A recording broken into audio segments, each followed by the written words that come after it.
Well, that's a wrap on the baseball season and the college athletics season as a whole, and I think it's about time for a little postseason analysis. To do that, we're going to hear from Caroline Fenton, who's now with Yahoo Sports, who will sit down with Jeff Palermo, the news and sports director of the Louisiana Radio Network, and Tiger Rag magazine editor Todd Horne for a College World Series wrap-up. Caroline explains how Tennessee and their, let's say, unconventional head coach Tony Vitello are the clear leader in the SEC, and how, while Jay Johnson and his Tigers need to make up some ground, she doesn't think they're too far behind. Todd and Jeff then continue the discussion with a debate concerning the most disappointing aspect of the year for LSU fans. Todd says it's the football defense, while Jeff argues for the baseball season, going so far as to say that Coach Johnson is not one of the top 5 coaches in the SEC. Packed show today, so let's get right to it after a message from our sponsor. Join in summer fun at your library. Every Friday in June at 7 p.m., families are invited to the main library on Goodwood for movies on the plaza. Teens can participate in our Cool Career Series and Teen Summer Film Camp. Plus, there'll be children's programs galore. Find out how to sign up for EBRPL Summer Reading Program at ebrpl.com/summer reading. ebrpl.com/summer reading. Y'all ready?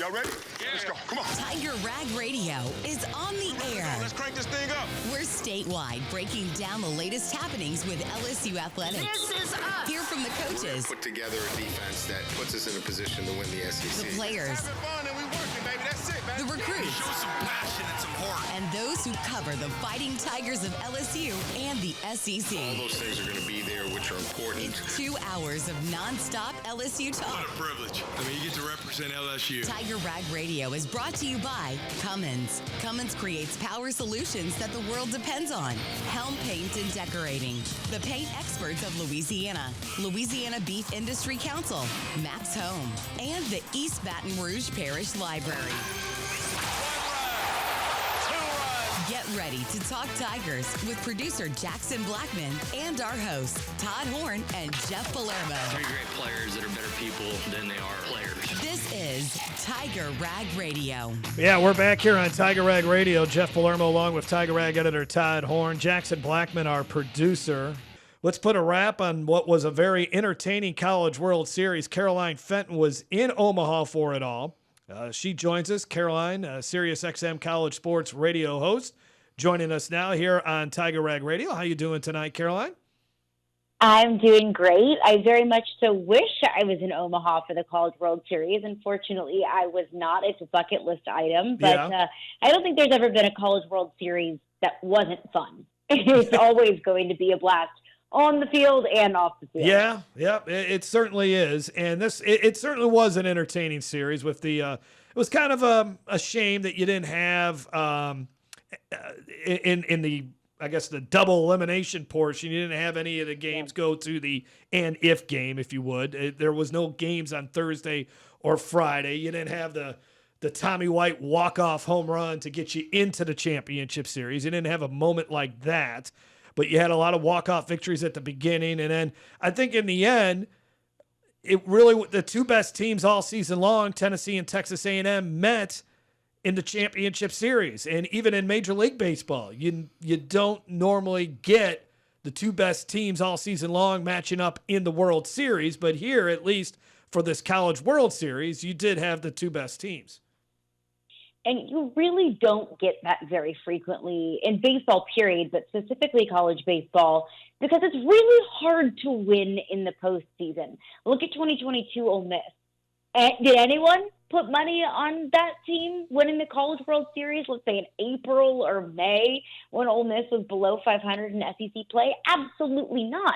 But it's a tricky little formula to winning in the College World Series, and it's getting hot at the right time. It's managing expectations. It's understanding what's expected if you on a stage like this. And it's interesting, you look at Texas A&M and Tennessee, 2 programs that have been incredibly successful in recent years. You know, Jim Schlossnagle got his team, which I'm sure we'll get into at some point, the whole Schloss of it all. He got his team to Omaha in 2022. Tony Vitello and his squad, they've been there 3 times in the last 4 years. And the fourth time that they weren't there was the year that they were the number one team in the country. So these are two teams that have had a lot of success and a lot of things have been building. They just haven't been able to really break through. I look at last year with Florida and LSU. Well, those are two teams that are used to being in Omaha, have won several College World Series, are used to being on the big stage, have very storied and long traditions.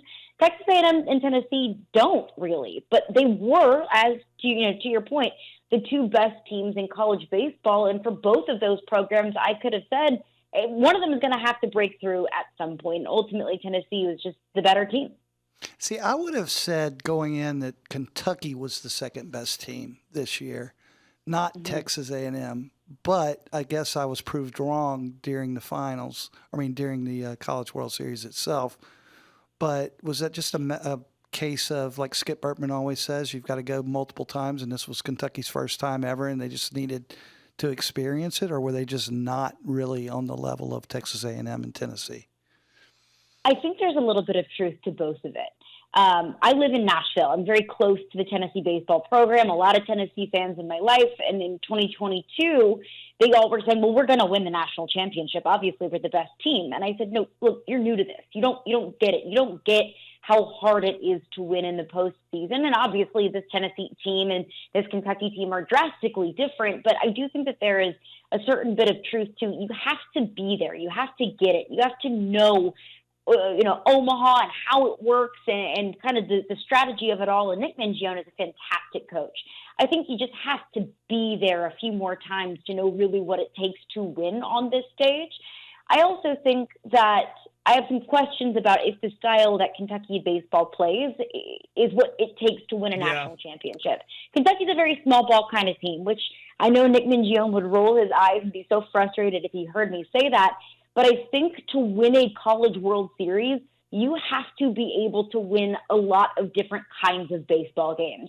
You have to be able to win the shootouts, the high-scoring 11-9 kind of games, or the 24-6 kind of games that LSU played against Florida in the College World Series final last year. Well, you have to be able to win those 1-0 games. You have to be able to win in several different ways.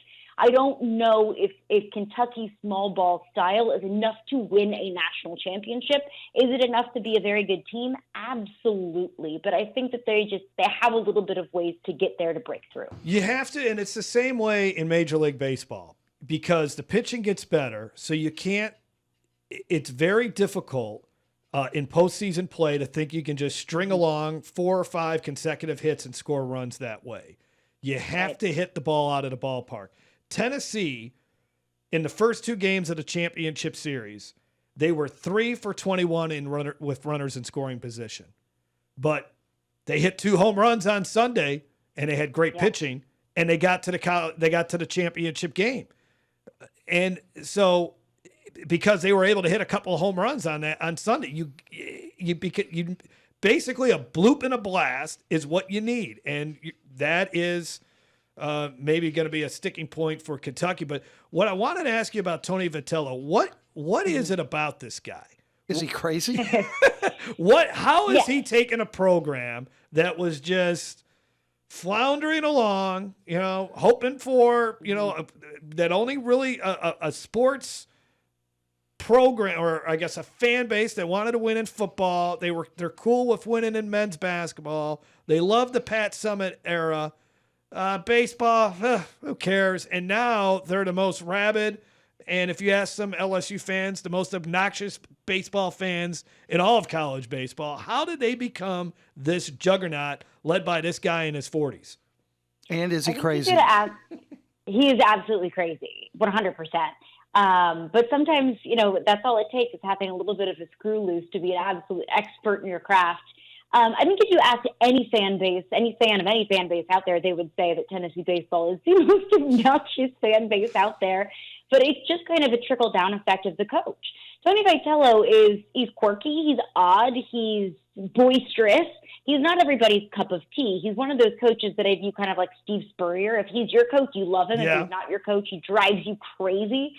I don't know quite what it was, but I think to get the buy-in, at a program like Tennessee, all you have to do is be good. Win a couple of games and people are really going to buy in. We saw the exact same kind of effect at LSU with women's basketball. Kim Mulkey comes in, she breathes life into the program, you win games, and all of a sudden every single home game is sold out. Yeah. I think it started with Tony Vitello having the certain kind of energy and drive Bravado. and desire to start, and bravado is a great word, to kind of start from the very beginning. I don't know if a lot of coaches would be willing to take that on of, we've got no buy-in, we don't have a ton of recruits, we don't have a storied history, but he kind of took that on as a challenge. And I think that Tony Vitello is one of those people that his life is baseball. He's not married, he doesn't have kids. His life is 100% 24/7 dedicated to the game of baseball. And I'll reiterate what I said earlier, he's got a little bit of a screw loose. And I think that that's maybe what it took to ignite energy into this program, and the players love him. The players absolutely love him. He's a fantastic and expert recruiter, and I think that's what it takes is a couple of years of great recruiting, winning enough games to get the fan base bought in, and having a personality that's just magnetic to a fan base like that. But seeing what he's done and what he's built, turnaround in 5 years.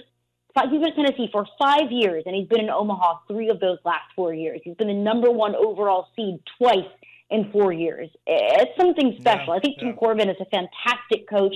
He wasn't able to have that kind of turnaround at Vanderbilt. Obviously, Jay Johnson didn't inherit anything that was anything close to resembling a dumpster fire. He was able to win a national championship in year 2, but it's the turnaround that I think is truly, truly spectacular, and it all comes from Tony Vitello's personality. I'll leave it at personality. Yeah. Is LSU trailing Tennessee by too wide of a margin to make it up in the next 2 years, or do you think it's closer than that? I don't think so. I think it's much closer than that, and I think it's less of a commentary on LSU and Tennessee, and I think it's more so just look at the SEC as a whole. You get 11 teams in the postseason. You have Florida and Texas A&M and Tennessee and Kentucky and Omaha. Any of those teams, you could have had a great argument for them to win it all. I think there are several teams in the postseason. I think you could have made an argument for LSU to be a potential national championship contender. So I don't think that there's a gap that needs to be made up. I think it's more so which team can get lucky and get hot at the right time. I mean, Tennessee's not slowing down anytime soon, but I don't think Florida is either. And I don't think LSU is either. I don't think Kentucky is. I think Texas A&M might be slowing down. I think they might be slowing down quickly. But I think it's just an incredibly competitive league, and it can be anyone's year at any given time. And looking at the last 5 national championships, 5 different SEC teams, I think that's the perfect example of this league is just incredibly competitive. So, Caroline, I guess you don't buy into the notion that Texas A&M may put the bullseye on Vitello right now and trying to bring him to College Station. I absolutely think they're going to put a bullseye on Tony Vitello. I think it's safe to say that anytime there's a big name program, a big opening across college baseball, that Tony Vitello's name is going to be at the top of that list. But frankly, I don't see any reason why Tony Vitello would leave Tennessee. They're building him a stadium, for crying out loud. Whatever check Texas A&M can write for Tony Vitello, Tennessee is going to match it. I think that what he's built at Tennessee is really special. He has the opportunity to write his name amongst the legends at the University of Tennessee if he decides to stay there. I don't know why he would choose to leave it. I questioned that a couple of years ago when Tony Vitello, his name came up in the LSU coaching search after Paul Maneri retired. I thought, does he want to be amongst legends and build amongst a program that's already built up, or does he want to build his own thing? I think we learned in, 2021 that he wants to do his own thing. I don't see any reason why he would leave, but Texas A&M, they're going to pick up the phone. Yeah, no, they should. They should pick up the phone. I think they'll pick up the phone and talk to Jay's representative, but I don't know. They're not going to get either of them, so I don't know where they're going to go. So it should be interesting. Caroline, thanks a lot. We appreciate it. Always fun catching up with you, and we'll chat again here soon.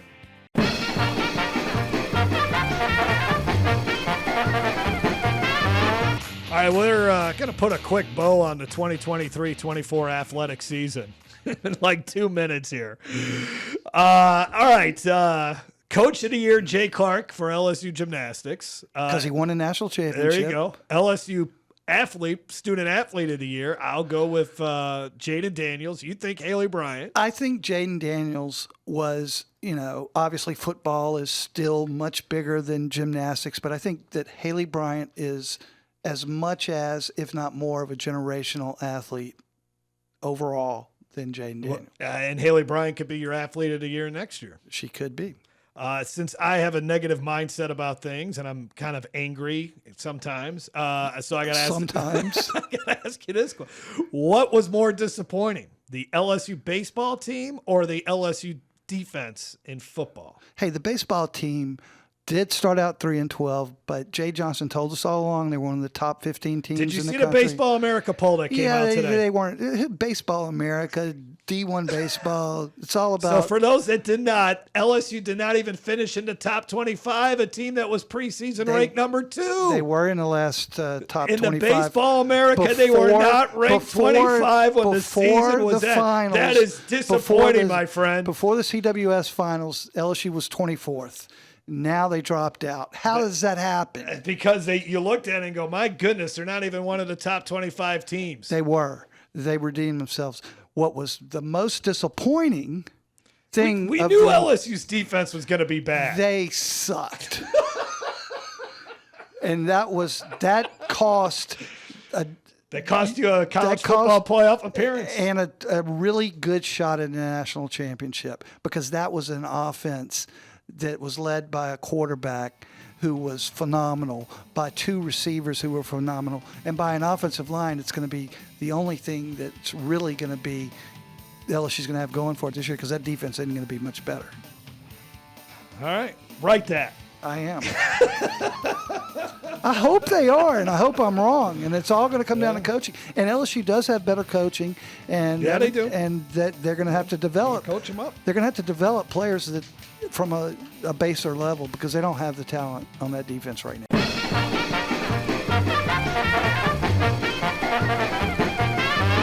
So here's what we learned during the show tonight. Jay Johnson is not among the top 5 coaches in the SEC as it stands right now. And LSU's defense sucked last year. Well, did you just learn the latter one tonight? No. Because if that just dawned on you tonight, we need to have a serious conversation. No. Off the air. I got you riled up. I got you fired up. I still think LSU baseball, just because of the projections at the beginning of the season, was more of a disappointment. I'm saying from where you had your expectations to where it was a disappointment. And I understand they finished strong, but it was LSU's defense you knew was an issue. You knew that was going to be an issue. Brian Kelly did not know that defense was that bad heading into the Florida State game. He knew that in the third quarter. Yeah, he knew, we are not who we thought we were.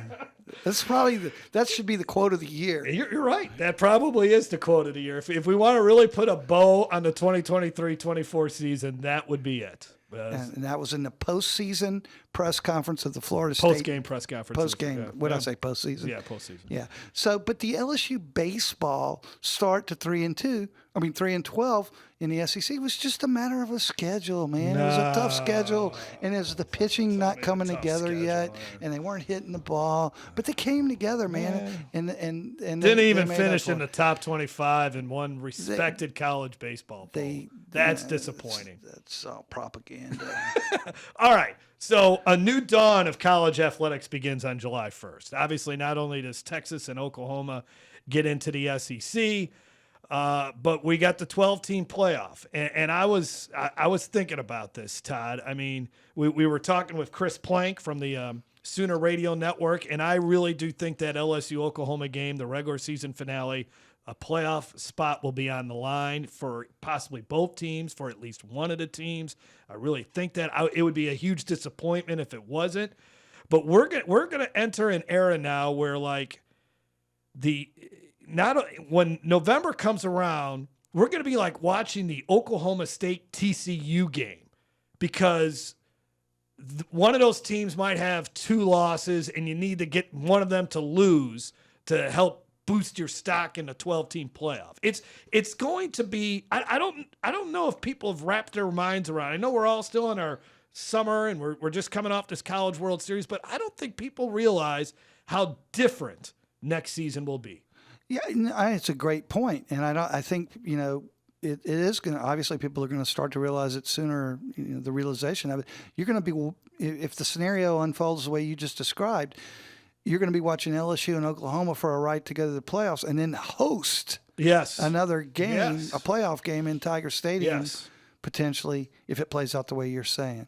And then, like you said, it makes the relevance of other conference battles, end of the year, late conference battles, whether it's part of the SEC or Big Ten or Big 12 or ACC. The rest of them really don't, they're not going to matter that much. Yeah, but I can't wait. Been waiting for this ever since the 12-team playoff. I'm still not all that excited about Texas and Oklahoma joining the league. I kind of would just rather have them do their own little thing over there in the Big 12.